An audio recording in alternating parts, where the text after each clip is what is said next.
Everyone, welcome to my channel Mamata's glides. ಇವತ್ತಿನ video ತುಂಬಾ important ಆಗಿದೆ, ಹಾಗೆ ಯೂಸ್ಫುಲ್ ಆಗಿದೆ. ಏಕೆಂದರೆ ಇತ್ತೀಚೆಗೆ ಎಲ್ಲರ ಬಾಯಲ್ಲೂ ಕೇಳ್ತಾ ಇರ್ತೀವಿ ಒಂದೇ ವಿಷಯ, ಏನಂದರೆ ಕುಂಭಮೇಳ ಅಂದ್ಕೊಂಡ್ರೆ ಅದು ಮುಗೀತಲ್ವ, ಆ ವಿಷಯ ಅಲ್ಲ. Weight loss. ಯಾರಿಗಾದರೂ ಕೇಳಿ ನೀವು, ನನ್ನ ವೆಯ್ಟ್ ಜಾಸ್ತಿ ಆಗಿದೆ, ವೆಯ್ಟ್ ಲಾಸ್ ಮಾಡ್ಕೋಬೇಕಪ್ಪ. ಅದರಲ್ಲೂ ನ್ಯೂ ಇಯರ್ ಬಂದ್ರಂತೂ ನಾನು ಈ ವರ್ಷ ಒಂದು 10 kgನಾದರೂ ಕಡಿಮೆ ಮಾಡ್ಕೊಳ್ಬೇಕಪ್ಪ ಅಂತ ಪ್ರತಿಜ್ಞೆ ಮಾಡ್ತಿರ್ತೀರ. ಹಾಗೆ ಯಾರೆಲ್ಲ ಈ ವರ್ಷ ಆ ಥರ ಪ್ರತಿಜ್ಞೆ ಮಾಡಿದ್ದೀರಾ, ಹಾಗೆ ನಿಮ್ಮ ವೆಯ್ಟ್ನ ಎಷ್ಟು ಲಾಸ್ ಮಾಡ್ಕೊಂಡಿದ್ದೀರಾ ಅಂತ ಕಮೆಂಟಲ್ಲಿ ತಿಳಿಸಿ ನನಗೆ. ಈ ವಿಡಿಯೋ ನನ್ನ ವಿವರಾದ ರೇಖಾ ಕಲಾ ಅಂತ, ಅವ್ರ ಹೆಸರು ಕರೆಕ್ಟಾಗಿ ಇದೆಯೋ ಇಲ್ವೋ ನನಗೆ ಗೊತ್ತಿಲ್ಲ. ಯಾಕಂದರೆ ನನಗೇನು ಇಮೇಲ್ ಐ ಡಿಯಲ್ಲಿ ಏನು ತೋರಿಸುತ್ತೋ ನಾನು ಅದನ್ನು ಹೇಳ್ತಾ ಇದ್ದೀನಿ. ನಿಮ್ಗೆ ಗೊತ್ತಾಗ್ತಾ ಇದೆ ಅಂದ್ಕೊಂಡಿದ್ದೀನಿ ನಾನು ಏನು ಹೇಳ್ತಾ ಇರೋದು. ಅವರು ಕಮೆಂಟಲ್ಲಿ ಕೇಳಿದರು, ಅಕ್ಕ ವೆಯ್ಟ್ ಲಾಸ್ ಬಗ್ಗೆ ಏನಾದರೂ ತಿಳಿಸಿ ಅಂತ, ಹಾಗಾಗಿ ತಿಳಿಸ್ತಾ ಇದ್ದೀನಿ. ಹಾಗೆ ನೋಡಿ, ಯಾರೆಲ್ಲ ನನ್ನ ಚಾನಲ್ನ ಸಬ್ಸ್ಕ್ರೈಬ್ ಮಾಡ್ಕೊಂಡಿಲ್ಲ ಪ್ಲೀಸ್ ಸಬ್ಸ್ಕ್ರೈಬ್ ಮಾಡಿಕೊಂಡು ವಿಡಿಯೋ ನೋಡಿ. ಹಾಗೆ ಪಕ್ಕದಲ್ಲಿರೋ ಬೆಲ್ ಐಕನ್ನ ಕ್ಲಿಕ್ ಮಾಡಿ, ಇದರಿಂದ ನಾನು ಹಾಕೋ ಹೊಸ ವಿಡಿಯೋದ ನೋಟಿಫಿಕೇಷನ್ ನಿಮಗೆ ಮೊದಲೇ ಬರುತ್ತೆ. ಹಾಗೆ ನೀವು ಮುಂಚಿತವಾಗಿ ನನ್ನ ವಿಡಿಯೋ ನೋಡಬಹುದು. ಹಾಗೆ ಪೂರ್ತಿಯಾಗಿ ನೋಡಿ, ವಿಡಿಯೋನ ಎಲ್ಲೂ ಸ್ಕಿಪ್ ಮಾಡಬೇಡಿ. ಈಗ ವಿಡಿಯೋ ಸ್ಟಾರ್ಟ್ ಮಾಡೋಣ ಬನ್ನಿ. ಫಸ್ಟ್ ನೋಡಿ, ನಿಮ್ಮ ಮೈಂಡಿಂದ ತೆಗೆದು ಹಾಕಿಬಿಡಿ, ನಾನು ವೆಯ್ಟ್ ಲಾಸ್ ಮಾಡಬೇಕು. ಯಾಕಂದರೆ ನಾನು ಏನು ಹೇಳ್ತಾ ಇದ್ದೀನಿ ಅಂತಂದರೆ, ನಾವು ಹೆಲ್ದಿಯಾಗಿರಬೇಕು, ನಮ್ಮ ಬಾಡಿನ ಹೆಲ್ದಿಯಾಗಿ ಇಟ್ಕೊಳ್ಬೇಕು ಅಂದ್ಕೊಂಡು ನಾವು ವೆಯ್ಟ್ ಲಾಸ್ ಜರ್ನಿನ ಸ್ಟಾರ್ಟ್ ಮಾಡಿದರೆ ನಮಗೆ ಕಷ್ಟ ಆಗಲ್ಲ. ಹಾಗೆ ನೋಡಿ, ಒಂದು ಪೆನ್ನು ಪೇಪರ್ ಇಟ್ಕೊಂಡು ಕೂತ್ಕೊಳ್ಳಿ, ಯಾಕಂದರೆ ವಿಡಿಯೋ ಲೆಂತಿ ಆಗ್ತಾಯಿದೆ. ಪಾಯಿಂಟ್ಸ್ ಬರ್ಕೊಳ್ಳಿ, ಮಿಸ್ ಆದರೆ ಪರವಾಗಿಲ್ಲ, ವಿಡಿಯೋನ ಮತ್ತೆ ನೋಡಿ. ವೆಯ್ಟ್ ಲಾಸ್ ಮಾಡಬೇಕು ಅಂತಂದರೆ ಊಟ ತಿಂಡಿ ಎಲ್ಲ ಬಿಟ್ಬಿಡೋದಲ್ಲ. ಇದರಿಂದ ಏನಾಗುತ್ತೆ, ಇನ್ನೂ ನಾವು ಜಾಸ್ತಿ ತಿಂತೀವೇ ಹೊರತು ಕಡಿಮೆ ಅಂತೂ ನಮ್ಮ ವೆಯ್ಟ್ ಕಡಿಮೆ ಆಗಲ್ಲ. ಹಾಗಾಗಿ ಫಸ್ಟ್ ಏನು ಮಾಡಬೇಕು, ನಾವು ತಿನ್ನೋ ಕ್ವಾಂಟಿಟಿಯಲ್ಲಿ ಕಡಿಮೆ ಮಾಡಬೇಕು. ಅಂದರೆ ನಾವು 2 ಚಪಾತಿ ತಿಂತಾಯಿದ್ರೆ 1 ಚಪಾತಿ ತಿನ್ನಬೇಕು, 4 ಇಡ್ಲಿ ತಿಂತಾಯಿದ್ರೆ 2 ಇಡ್ಲಿ ತಿನ್ನಬೇಕು. ಆ ಥರ ಕ್ವಾಂಟಿಟಿ ಕಡಿಮೆ ಮಾಡ್ತಾ ಬರಬೇಕು. ಆಗ ನಮಗೆ ವೆಯ್ಟ್ ಲಾಸ್ ಮಾಡೋದು ಈಸಿ ಆಗುತ್ತೆ. ಅದ್ರ ಜೊತೆಗೆ ನಮ್ಮ ಲೈಫ್ ಸ್ಟೈಲ್ ಸಹ ಚೇಂಜ್ ಮಾಡ್ಕೋಬೇಕು. ಈಗೆಲ್ಲ ನೋಡಿ, ರಾತ್ರಿ ಎಲ್ಲ ಟಿ ವಿ ನೋಡೋದು, ಫೋನ್ ನೋಡೋದು, ನೆಟ್ಫ್ಲಿಕ್ಸಲ್ಲಿ ಶೋಸ್ ನೋಡೋದು, ಹಾಗೇನಾಗುತ್ತೆ ನಾವೇನೋ ತಿಂತಾ ಇರ್ತೀವಿ, ನಮಗೇ ಗೊತ್ತಿಲ್ಲದೆ ಎಷ್ಟು ತಿಂದಿರ್ತೀವೋ ಗೊತ್ತಾಗಲ್ಲ. ಆ ಥರ ಎಲ್ಲ ಮಾಡಬಾರ್ದು. ಬೇಗ ಮಲಗಬೇಕು, ಬೇಗ ಏಳಬೇಕು. ಬೆಳಿಗ್ಗೆ ಎದ್ದ ತಕ್ಷಣ 2 ಗ್ಲಾಸು ಬಿಸಿ ನೀರು ಕುಡೀರಿ. ಬಿಸಿನೀರು ಅಂತಂದರೆ ತುಂಬ ಬಿಸಿ ಇರೋದೇನು ಕುಡಿಬೇಡಿ, ನಿಮಗೆ ಎಷ್ಟು ತಗೊಳ್ಳೋದಕ್ಕೆ ಆಗುತ್ತೆ ಅಷ್ಟರ ಮಟ್ಟಿಗೆ ಬಿಸಿ ಇರಲಿ ಸಾಕು. ಹಾಗೆ ನೋಡಿ, ಎದ್ದ ತಕ್ಷಣ ಬ್ರಷ್ ಮಾಡದೆ ಕುಡಿಬೇಡಿ, ಬ್ರಷ್ ಮಾಡಿ ಕುಡೀರಿ. ಯಾರೆಲ್ಲ ಬ್ರಷ್ ಮಾಡದೆ ಈ ಬೆಡ್ ಕಾಫಿ ಎಲ್ಲ ಕುಡಿಯೋ ಅಭ್ಯಾಸ ಇದೆಯಾ ಅಂಥವ್ರು ಕಮೆಂಟಲ್ಲಿ ನನಗೆ ತಿಳಿಸಿ. ಹಾಗೆ ನೋಡಿ, ಬಿಸಿ ನೀರು ಅಂತಂದರೆ ಜೀರಿಗೆ, ಅದರಲ್ಲಿ ಒಂದು ಅರ್ಧ ಸ್ಪೂನ್ ಜೀರಿಗೆ ಹಾಕಿ ಚೆನ್ನಾಗಿ ಕುದಿಸಿ ಆ ನೀರು ಕುಡೀರಿ. ಇಲ್ಲಾಂತಂದರೆ ನೀವು ಓಂಕಾಳಿನ ನೀರು ಅಥವಾ ಮೆಂತ್ಯ ಕಾಳಿನ ನೀರು ಆಗಿರ್ಬೋದು, ಇಲ್ಲಾಂದರೆ ನೀವು ಪುದೀನ ಹಾಕ್ಕೊಂಡು ಬೇಯಿಸಿ ಅದ್ರ ನೀರು ಆಗಿರ್ಬೋದು. ದಿನ ಒಂದೊಂದು ಚೇಂಜ್ ಮಾಡ್ತಾಯಿರಿ, ನೀವು ಬೋರ್ ಆಗೋದಿಲ್ಲ. ಇದರಿಂದ ಏನಾಗುತ್ತೆ, ನಮ್ಮ ಬಾಡಿ ಡಿಟಾಕ್ಸ್ ಆಗುತ್ತೆ. ಹಾಗೆ ನೋಡಿ, ರಾತ್ರಿ ನೆನೆಸಿದ ಬಾದಾಮಿ, ದ್ರಾಕ್ಷಿ, ವಾಲ್ನಟ್ಟು ಇದನ್ನು ನೆನೆಸ್ಬಿಟ್ಟು ಬೆಳಗ್ಗೆ ತಿನ್ನಿ. ಯಾಕಂದರೆ ನಾವು ನೈಟೆಲ್ಲ ನಾವೇನು ತಿಂದಿರಲ್ಲ. ಹಾಗೆ ಡೈರೆಕ್ಟ್ ಎಕ್ಸಸೈಸ್ ಮಾಡಿದರೆ ನಮ್ಮ ಬಾಡಿ ವೀಕ್ ಆಗುತ್ತೆ. ಹಾಗಾಗಿ ನೋಡಿ, ಇದನ್ನು ತಿನ್ನಿ. ಬಟ್ ಈಗೆಲ್ಲ ಹೇಳ್ತಾರೆ ಪ್ರೋಟೀನ್ ಡ್ರಿಂಕ್ ಕುಡಿಬೇಕು ಅಂತ, ಅದು ಮತ್ತೆ ಅಗೇನ್ ಪ್ರಿಸರ್ವೇಟಿವ್ ಹಾಕಿರ್ತಾರೆ, ಇಲ್ಲ ಕಲರ್ ಆ್ಯಡ್ ಮಾಡಿರ್ತಾರೆ. ಅದೆಲ್ಲ ಏನಕ್ಕೆ, ನಾವು ಇದನ್ನು ನೆನೆಸ್ಕೊಂಡು ಅದು ಅಷ್ಟೇ ಒಂದಿನ ಬಾದಾಮಿ, ದ್ರಾಕ್ಷಿ, ವಾಲ್ನಟ್ಟು, ಇಲ್ಲಾಂದರೆ ಒಂದಿನ ಕಡಲೆಕಾಯಿ ಬೀಜ ಈ ಥರ ನೆನೆಸ್ಕೊಂಡು ಅದು ಅಷ್ಟೇ ಚೇಂಜ್ ಮಾಡ್ತಾ ತಿನ್ನಿ ಸಾಕು. ಇದಾದ ಒಂದು ಸ್ವಲ್ಪ ಬಿಟ್ಟು ನೀವು ಎಕ್ಸಸೈಸ್ ಮಾಡಿ. ಎಕ್ಸಸೈಸ್ ಅಂದರೆ ನೀವು ಯಾವ್ದು ಬೇಕಾದ್ರೂ ವಾಕಿಂಗ್ ಆದರೂ ಮಾಡಿ, ಯೋಗ ಆದರೂ ಮಾಡಿ, ಜುಂಬಾ ಆದರೂ ಮಾಡಿ, ಇಲ್ಲಾಂದರೆ ನೋಡಿ ನಿಮ್ಗೆ ಇಷ್ಟ ಆದ ಒಂದು ಸಾಂಗ್ ಹಾಕ್ಕೊಳ್ಳಿ, ಚೆನ್ನಾಗಿ ಡ್ಯಾನ್ಸ್ ಮಾಡಿ. ಒಟ್ಟಿನಲ್ಲಿ ಕೈ ಕಾಲು ನಮ್ಮ ಬಾಡಿ ಆ್ಯಕ್ಟಿವ್ ಆಗಿರಬೇಕು. ಅಂದರೆ ತುಂಬ ಸ್ವೆಟ್ ಆಗೋ ಥರ ಬರಬೇಕು, ಅಷ್ಟರವರೆಗೂ ನೀವು ಎಕ್ಸಸೈಸ್ ಮಾಡಬೇಕು. ಹಿಂದಿನ ಕಾಲದವರೆಲ್ಲ ಎಕ್ಸಸೈಸ್ ಮಾಡ್ತಾಯಿದ್ರಾ? ಇಲ್ವಲ್ಲ. ಯಾಕಂದರೆ ಅವರು ರಾಗಿ ಆಗಿರ್ಬೋದು, ಜೋಳ ಆಗಿರ್ಬೋದು, ಅವರು ಕುಟ್ಟೋದು, ಬೀಸೋದು, ಹಾಗೆ ಬಾವಿಯಿಂದ ನೀರು ಸೇದೋದು, ಇದೆಲ್ಲ ಅವರು ಹೆವಿಯಾಗಿ ಕೆಲಸ ಮಾಡ್ತಾಯಿದ್ರು. ಹಾಗಾಗಿ ಅವ್ರಿಗೇನು ಎಕ್ಸಸೈಸ್ ಬೇಕಾಗಿರಲಿಲ್ಲ, ಅವ್ರ ಬಾಡಿ ತುಂಬ ಆ್ಯಕ್ಟಿವ್ ಆಗಿರ್ತಾಯಿತ್ತು. ಈಗೆಲ್ಲ ನೋಡಿ, ನಾವು ಅಲೆಕ್ಸಾ ಟಿ ವಿ ಆಫ್ ಮಾಡು, ಅಲೆಕ್ಸಾ ಫ್ಯಾನ್ ಆನ್ ಮಾಡು, ಅಲೆಕ್ಸಾ ಲೈಟ್ ಆನ್ ಮಾಡು, ಹೀಗೆ ಕೂತಲ್ಲೇ ಎಲ್ಲನೂ ಕೆಲಸ ಮಾಡ್ತೀವಿ. ಎಲ್ಲ ಮಷಿನ್ ಮೇಲೆ ಡಿಪೆಂಡು ನಮ್ಮದೆಲ್ಲ ಕೆಲಸನೂ. ಹಾಗೆ ತಿನ್ನೋದು ಮಾತ್ರ ಚೆನ್ನಾಗಿ ತಿಂತೀವಿ. ಹಾಗಾಗಿ ವೆಯ್ಟ್ ಜಾಸ್ತಿ ಆಗೇ ಆಗುತ್ತೆ, ನಾವು ಎಕ್ಸಸೈಸ್ ಮಾಡಲೇಬೇಕಾಗುತ್ತೆ. ಇನ್ನು ನೋಡಿ, ಎಕ್ಸಸೈಸ್ ಆದಮೇಲೆ ಒಂದು 8:30ಯಿಂದ 9 ಗಂಟೆ ಒಳಗೇ ನೀವು ಬ್ರೇಕ್ಫಾಸ್ಟ್ ಮಾಡಿಬಿಡಬೇಕು. 9 ಗಂಟೆ ಮೀರಬಾರ್ದು. ಬ್ರೇಕ್ಫಾಸ್ಟ್ ಅಂದ ತಕ್ಷಣ ನಾನು ಓಟ್ಸ್ ತಿನ್ನಿ, ಮ್ಯೂಸ್ಲಿ ತಿನ್ನಿ, ಕಾನ್ಫ್ಲೆಕ್ಸ್ ತಿನ್ನಿ ಅಂತ ನಾನು ಏನೂ ಹೇಳೋದಿಲ್ಲ.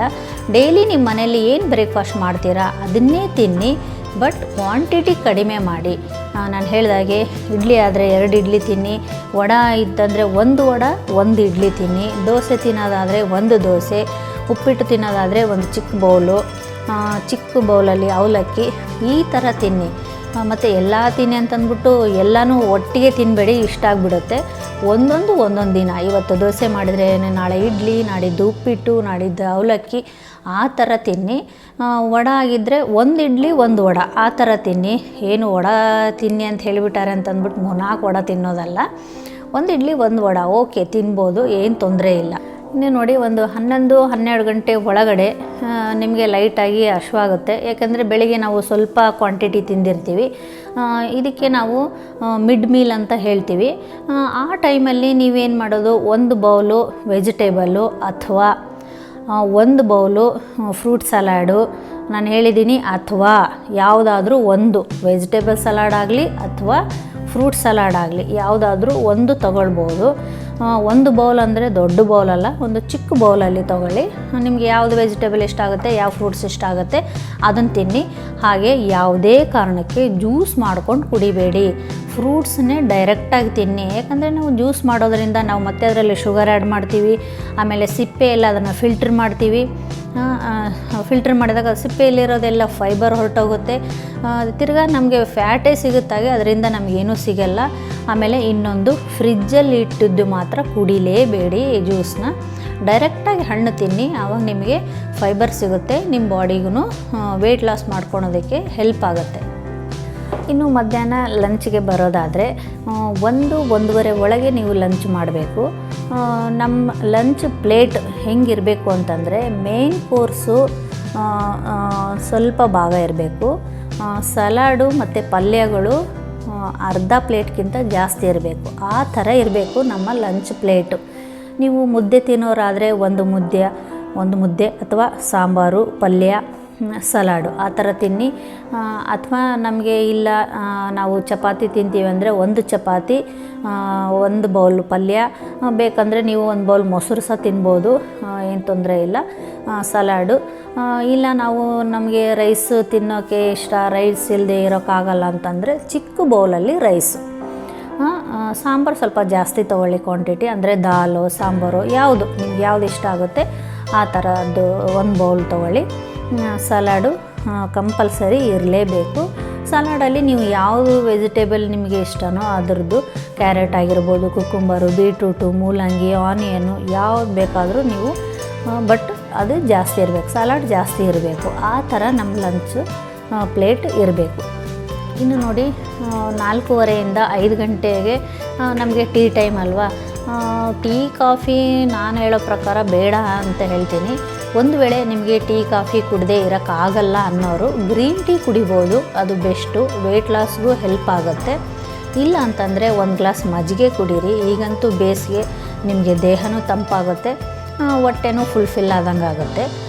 ಅಥವಾ ಇನ್ ಕೇಸ್ ನಮಗೆ ತುಂಬ ಹೊಟ್ಟೆ ಹಸಿವಾಗ್ತಾಯಿದೆ, ಸ್ನ್ಯಾಕ್ಸ್ ಏನಾದರೂ ತಿನ್ನಬೇಕು ಅನಿಸಿದರೆ ಫ್ರೈಡ್ ಚೆನ್ನಾಗಿ ತಿನ್ನಿ. ಅಂದರೆ ಏನಿಲ್ಲ, ಒಂದಿಷ್ಟು ಚೆನ್ನಾಗಿ ತೊಗೊಳ್ಳಿ, ಕಡಾಯಲ್ಲಿ ಡ್ರೈ ರೋಸ್ಟ್ ಮಾಡಿದರೆ ಅದು ಓಪನ್ ಆಗುತ್ತೆ, ನಿಮಗೆ ಗೊತ್ತಲ್ವ ಚೆನ್ನಾಗಿ ಹೇಗೆ ಇರುತ್ತೆ ಅಂತ. ಇಲ್ಲಾಂದರೆ ರೆಡಿ ಪ್ಯಾಕೆಟ್ಸ್ ಸಿಗುತ್ತೆ, ಅದು ಬೇಕಾದರೂ ತೊಗೊಳ್ಬೋದು. ಇಲ್ಲ ಅಂತಂದರೆ 1 ಬೌಲು ಮಖಾನ ತಿನ್ನಿ. ಮಖಾನ ರೆಸಿಪಿ ನಾನು ಆಲ್ರೆಡಿ ವಿಡಿಯೋ ಅಪ್ಲೋಡ್ ಮಾಡಿದ್ದೀನಿ, ಡಿಸ್ಕ್ರಿಪ್ಷನ್ ಬಾಕ್ಸಲ್ಲಿ ಅದರದ್ದು ಲಿಂಕ್ ಕೊಟ್ಟಿರ್ತೀನಿ, ಚೆಕ್ ಮಾಡಿ ನೀವು ಒಂದು ಸಲ ಯಾವ ರೀತಿ ಮಖಾನ ಮಾಡ್ಕೊಳ್ಬೋದು ಅಂತ ನೀವು ನೋಡಿ ಮಾಡ್ಕೊಳ್ಬೋದು. ಯಾವುದೇ ಆಗಲಿ ಚಿಕ್ಕ ಬೌಲು, ನಾನು ಹೇಳ್ತಾ ಇದ್ದೀನಿ, ಪ್ರತಿಯೊಂದಕ್ಕೂ ನೀವು ಒಂದು ಕೆಲಸ ಮಾಡಿ, 1 ಬೌಲ್ ಇಟ್ಕೊಂಬಿಡಿ, ಅದೇ ಕ್ವಾಂಟಿಟಿಯಲ್ಲಿ ತಿನ್ನಿ. ಇಲ್ಲಾಂದರೆ ಏನಾಗುತ್ತೆ, ಎಷ್ಟು ತಿಂತಾಯಿದ್ದೀವಿ ಅನ್ನೋದು ನಮಗೆ ಕ್ವಾಂಟಿಟಿ ಗೊತ್ತಾಗಲ್ಲ. ಹಾಗಾಗಿ ನೀವೊಂದು ಬೌಲ್ ಇಟ್ಕೊಂಬಿಡಿ, ನೀವು ಏನೇ ತಿನ್ನಿ ಫಸ್ಟ್ ಆ ಬೌಲಿಗೆ ಹಾಕ್ಕೊಳ್ಳಿ, ಅಷ್ಟು ಮಾತ್ರ ತಿನ್ನಿ. ಹಾಗಾಗಿ ಟೈಮಿಂಗ್ಸ್ ಅಷ್ಟೇ, ನಾವು ಬ್ರೇಕ್ಫಾಸ್ಟ್ ಮಾಡೋದಾಗಿರ್ಬೋದು, ಲಂಚ್ ಆಗಿರ್ಬೋದು, ಸ್ನ್ಯಾಕ್ಸ್ ಆಗಿರ್ಬೋದು, ಈ ಮಿಡ್ ಮೀಲ್ ಅಂತ ಏನು ಹೇಳಿನಲ್ಲ, ಎಲ್ಲದಕ್ಕೂ ಟೈಮು. ಅಥವಾ ಹಸು ಆದರೆ ಮಾತ್ರ ತಿನ್ನಿ, ಅದನ್ನು ಸ್ನ್ಯಾಕ್ಸ್ ನಾನು ಹೇಳ್ತೀನಿ, ಇಲ್ಲಾಂದರೆ ಸ್ಕಿಪ್ ಮಾಡ್ಬೋದು. ಗ್ರೀನ್ ಟೀ ಅಥವಾ ಮಜ್ಜಿಗೆ ಕುಡಿದ್ರೂ ನಮಗೆ ಸಾಕಾಗುತ್ತೆ. ಇನ್ನು ನೋಡಿ, ನೈಟು ಡಿನ್ನರಿಗೆ ಬಂದರೆ 8 ಗಂಟೆಯಿಂದ 8:30 ಒಳಗಡೆ ನಮ್ಮ ಡಿನ್ನರ್ ಮುಗಿಸ್ಬಿಡಬೇಕು. ಅಂದರೆ ನಾವು ಮಲಗೋಕ್ಕಿಂತ ಒಂದು 2 ಅವರ್ಸ್ ಮುಂಚೆನೇ ನಮ್ಮದು ಊಟ ಮುಗಿಸಿದರೆ ತುಂಬ ಒಳ್ಳೆಯದು. ಇನ್ನು ಡಿನ್ನರಿಗೆ ಬರೋದಾದರೆ 1 ಬೌಲು ವೆಜಿಟೇಬಲ್ ಸಲಾಡ್ ತಿನ್ನಿ, ಇಲ್ಲಾಂದರೆ 1 ಬೌಲು ವೆಜಿಟೇಬಲ್ ಫ್ರೂಟ್ಸ್ ಸಲಾಡ್ ತಿನ್ನಿ. ಅಥವಾ ಕೆಲವೊಬ್ಬರಿಗೆ ನಮಗೆ ಅಷ್ಟು ಸಾಕಾಗಲ್ಲ ಅನ್ನೋರಾದರೆ 1 ಚಪಾತಿ ಬೇಕಾದರೆ ತಿನ್ಕೊಳ್ಬೋದು, ಇಲ್ಲಾಂದರೆ ಓಟ್ಸ್ದು ಉಪ್ಪಿಟ್ಟು ಮಾಡ್ಕೊಂಡು ತಿನ್ನಿ, ಅದು 1 ಬೌಲು. ನಾನು ಯಾವಾಗಲೂ ಹೇಳ್ತಾನೇ ಇದ್ದೀನಿ ನಿಮಗೆ, ಕ್ವಾಂಟಿಟಿ ಕಡಿಮೆ ತೊಗೊಳ್ಳಿ ಅಷ್ಟೇ. ಇದು ತಿಂದಾದಮೇಲೆ ನೀವು ಯಾವಾಗಲೂ ಅಷ್ಟೇ ನೋಡಿ, ಊಟ ಆಗಿರ್ಬೋದು, ಬ್ರೇಕ್ಫಾಸ್ಟ್ ಆಗಿರ್ಬೋದು, ಡಿನ್ನರ್ ಆಗಿರ್ಬೋದು, ತಿಂದ ತಕ್ಷಣ ನೀರು ಘಟ ಘಟ ಘಟ ಕುಡಿಬೇಡಿ. ಅಟ್ಲೀಸ್ಟ್ ಒಂದು 1/2 ಅವರ್ ಸ್ವಲ್ಪ ಬಿಟ್ಟು ನೀರು ಸಿಪ್ ಬೈ ಸಿಪ್ಪು ನೀಟಾಗಿ ಕುಡೀರಿ. ಹಾಗೆ ನಿಮಗೆ ಡೈಜೆಷನ್ ಚೆನ್ನಾಗಾಗುತ್ತೆ. ಹಾಗೆ ನೋಡಿ, ನೈಟು ಬಿಸಿನೀರು ಕುಡಿದ್ರೆ ಒಳ್ಳೆಯದು. ಬೆಳಿಗ್ಗೆನೂ ನಾವು ಎದ್ದ ತಕ್ಷಣ ಬಿಸಿನೀರು ಕುಡಿತೀವಿ, ಮಧ್ಯದಲ್ಲಿ ಬೇಕಾದರೆ ನೀವು ನಾರ್ಮಲ್ ವಾಟ್ರ್ ಕುಡಿಬೋದು, ಬಟ್ ನೈಟು ಬಿಸಿನೀರು ಕುಡಿದ್ರೆ ಒಳ್ಳೆಯದು. ಯಾಕಂದರೆ ಡೈಜೆಷನ್ಗೆ ಹೆಲ್ಪ್ ಆಗುತ್ತೆ ಅಂತ ಅಷ್ಟೇ. ನಿಮಗೆ ಬೇಡ ಅನಿಸಿದರೆ ನೀವು ನಾರ್ಮಲ್ ವಾಟರ್ ಬೇಕಾದರೂ ಕುಡ್ಕೊಳ್ಬೋದು. ಇಷ್ಟ ಆಗಿತ್ತು ನೋಡಿ ನಮ್ಮ ವೆಯ್ಟ್ ಲಾಸ್ ಟಿಪ್ಸು. ಆಮೇಲೆ ಇದು 1 ದಿನದ್ದು, ನಾವು ಎದ್ದಾಗಿಂದ ನೈಟ್ ಮಲಗೋವರೆಗೂ ನಮ್ಮ ಡಯಟ್ ಹೇಗಿರಬೇಕು ಅನ್ನೋದು, ಇದನ್ನು ನೀವು ಕಂಟಿನ್ಯೂ ಆಗಿ ಫಾಲೋ ಮಾಡಲೇಬೇಕು. ಅದ್ರ ಜೊತೆಗೆ ಎಕ್ಸಸೈಸ್ ಸಹ ಅಷ್ಟೇ ಇಂಪಾರ್ಟೆಂಟು. 2 ಒಟ್ಟಿಗೆ ಮಾಡಿದರೆ ಮಾತ್ರ ನಮ್ಮ ವೆಯ್ಟ್ ಲಾಸ್ ಮಾಡ್ಕೊಳ್ಳೋದಕ್ಕೆ ಈಸಿ ಆಗುತ್ತೆ ಅಂತ ಹೇಳ್ತಾ ಈ ವಿಡಿಯೋ ಮುಗಿಸ್ತಾ ಇದ್ದೀನಿ. ಈ ವಿಡಿಯೋ ತುಂಬ ಯೂಸ್ಫುಲ್ ಆಗಿದೆ ಅಂತ ಅಂದ್ಕೊಂಡಿದ್ದೀನಿ. ನೆಕ್ಸ್ಟ್ ಒಂದು ಯೂಸ್ಫುಲ್ ವಿಡಿಯೋದೊಂದಿಗೆ ನಿಮ್ಮ ಮುಂದೆ ಬರ್ತೀನಿ. ಅಲ್ಲಿವರೆಗೂ ಟಾಟಾ, ಬಾಯ್ ಬಾಯ್. ಹೆಲ್ದಿಯಾಗಿ ತಿನ್ನಿ, ಹೆಲ್ದಿಯಾಗಿರಿ.